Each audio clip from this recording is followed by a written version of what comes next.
a segunda hipótese das 7 hipóteses que fundamentam o método dos mínimos quadrados ordinários é que os valores da variável x, variável explanatória, eles são fixos e que há uma independência do termo de erro em relação a essas variáveis, ou seja, nós fixamos as variáveis x, os termos de erro eles vão variar, mas eles variam não em função da variabilidade x, porque mesmo quando x se mantém fixo, os valores de x se mantêm fixos, nós vemos que os termos de erro eles continuam variando.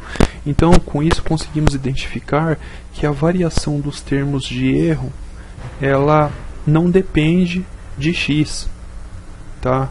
E essa independência entre os termos de erro da variável x é aquilo que chamamos de covariância. Co porque é junta, é uma variação conjunta, simultânea, e variância de variação. Então a covariância de x e dos termos de erro ela é igual a zero, ela é nula, ou seja, não existe covariância entre x e os termos de erro. Isso nós podemos ver aqui a partir dos dados da tabela 2.1, lá do capítulo 2, voltando então ao exemplo do consumo semanal, das despesas gastas com consumo semanal em função da renda semanal familiar, nós temos que os valores de x eles são fixos para todas as famílias, variando de $80 a $260, mas nós temos vários valores de y para cada um desses valores de x. Vemos que para o valor de $80 nós temos aqui vários, 1, 2, 3, 4, 5, 6, 7, 8, porque esses dois últimos são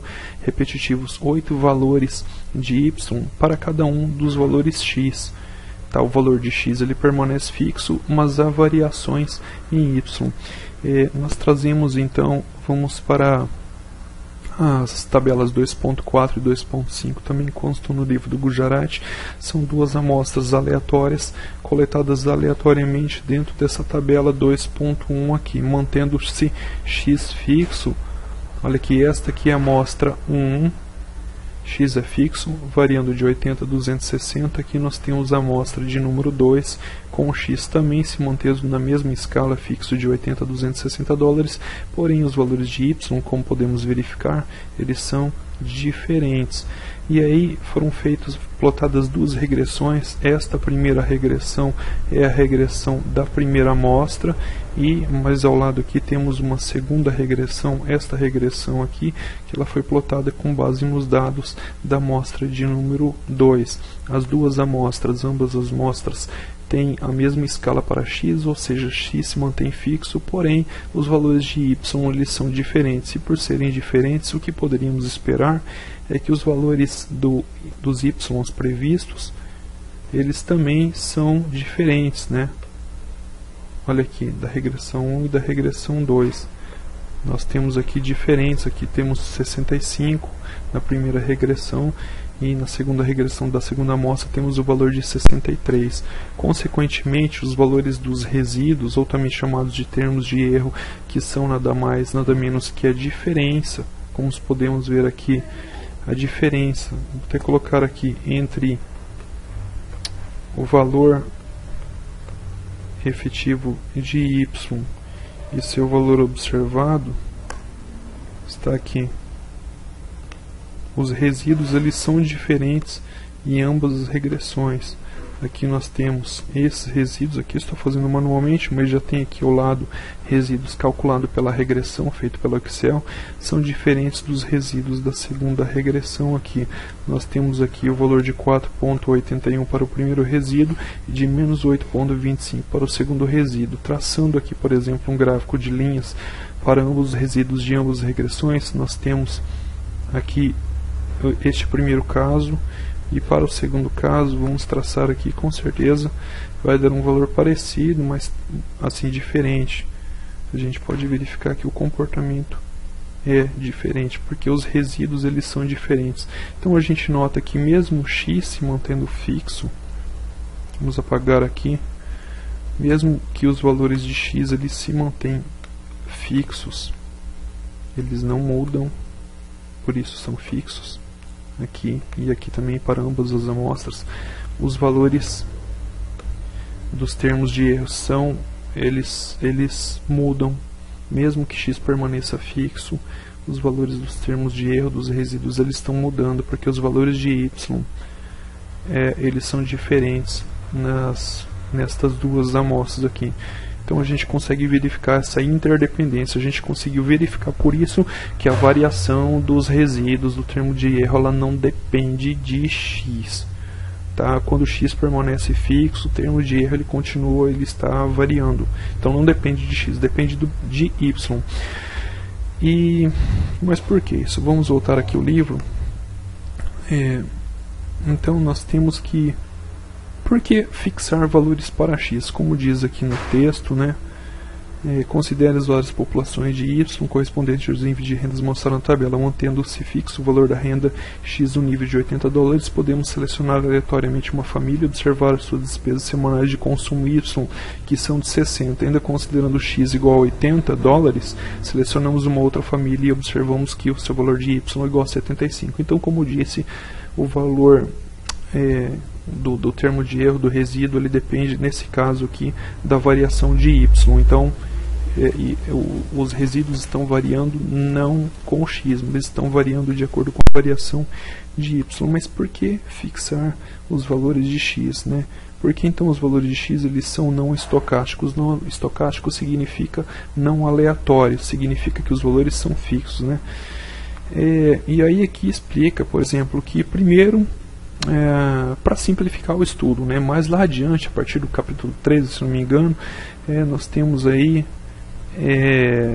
casos onde o valor de x, assim como os valores de y, eles podem ser catados de forma aleatória em uma amostra.